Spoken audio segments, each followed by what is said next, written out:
The House is resumed. Call members to order of the day number 1. Electricity Renewable Preference Amendment Bill, first reading. Chris Hipkins. Mr Speaker, I move the Electricity Renewable Preference Amendment Bill be now read a first time.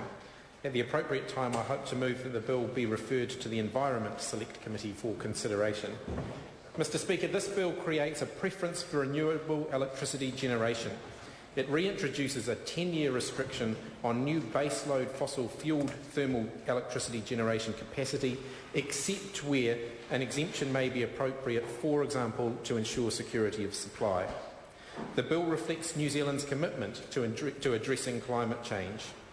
Mr Speaker, renewable energy is integral to New Zealand's future, and it's integral to our international reputation, and it's integral to our own sense of national identity. Throughout the world, New Zealanders can be proud that a large proportion of our electricity already comes from renewable sources. However, we do need to acknowledge that in recent decades, New Zealand's proportion of electricity from renewable sources has diminished relative to that comes from non-renewable sources. In 1974, 83% of our electricity was generated by through renewable sources. In 2008, that figure had reduced to only 65%, and in times of peak demand, it is even lower. Growth in demand for electricity has largely been met by tapping into non-renewable thermal sources, such as coal and gas, and that is unsustainable for our future. During its term in office, the Labour-led government did take a number of steps to address these issues, including the introduction of an emissions trading scheme, the establishment of the Electricity Commission, and a number of energy efficiency initiatives. However, much more still needs to be done. Towards the end of its term in office, the Labour government introduced a restriction on new thermal baseload power stations, a restriction that was unfortunately repealed when the National Government took office.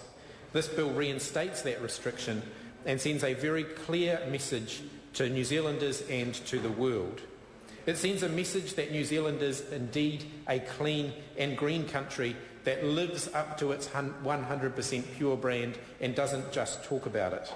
It sends a message that New Zealand is committed to being a world leader in the development of newer and cleaner energy sources.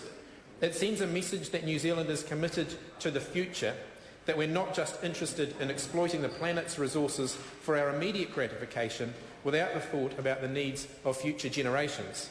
But most importantly, it sends a message that when New Zealanders stand on the world stage and talk about our commitment to addressing climate change, we actually mean it. This bill addresses New Zealand's essential commitment to tackling climate change by increasing renewable generation, leading to lower carbon emission rates. Contrary to some claims, this bill does not jeopardise New Zealand's security of electricity supply. It provides several exemptions, including for new non-renewable plants in the event of a power crisis, generation plants that produce recyclable heat through the use of process of cogeneration, plants using a combination of renewable and non-renewable energy sources, thermal plants which temporarily replace a whole part or part of another thermal plant so that security of supply is not threatened. The bill also allows more efficient thermal generators to be developed in order to retire less efficient ones. It stops thermal power companies from undercutting renewable generators and closing out future renewable generation options.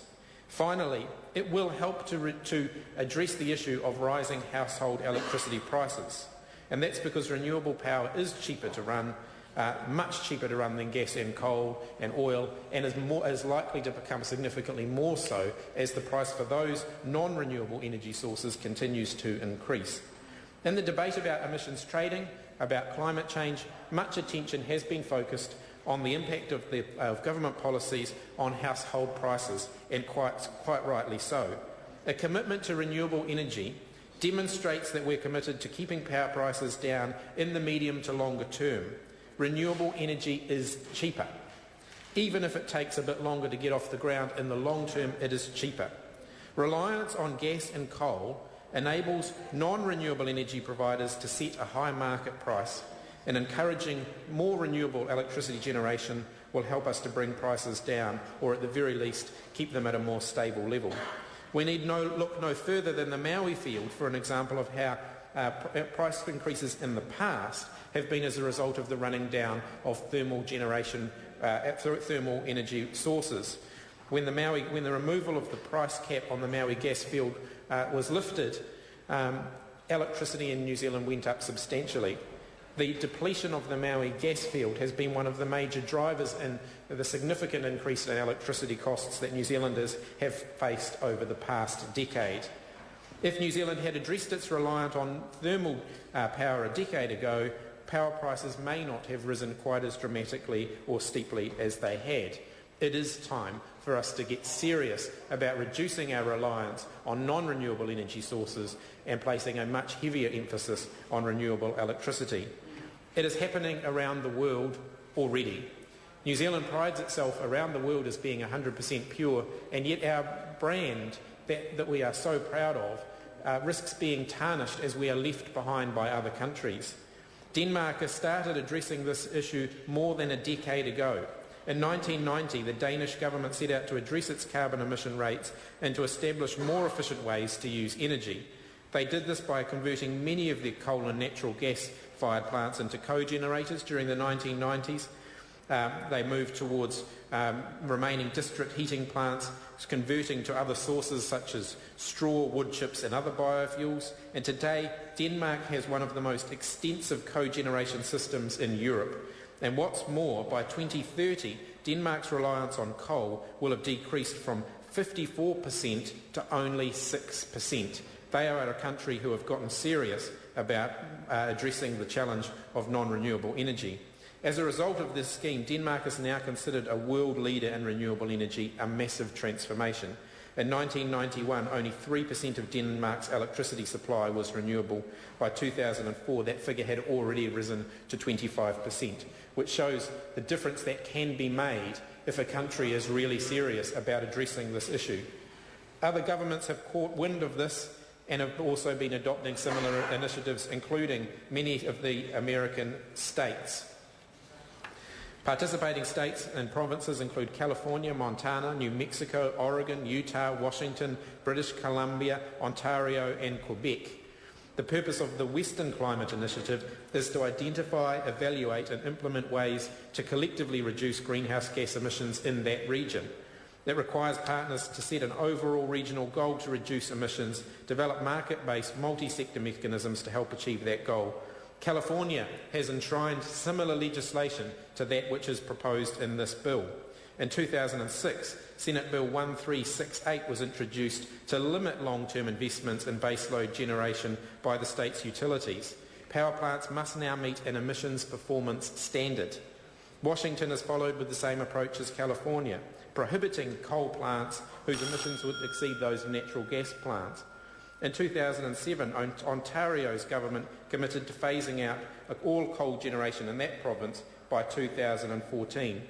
Mr. Speaker, New Zealand trades on its clean green brand. We attract thousands of tourists here every year because of it. Our export, dairy and agricultural industries rely on our clean green brand for their access to their markets overseas. That brand is reinforced or undermined by the decisions that we take in this Parliament. As I've demonstrated around the world, other countries, other governments, be it at local or national level, are dealing with this issue systematically and in quite a significant way. New Zealand simply cannot afford to be following other countries. We do need to be at the forefront of this debate. This bill does not remove incentives for exploration in the oil and gas industry. It does recognise that New Zealand needs to move to a much greater focus on renewables for our future energy supply, that we cannot continue to rely on non-renewable sources for our energy future. I urge all parties in Parliament to give this bill the opportunity of a hearing at Select Committee.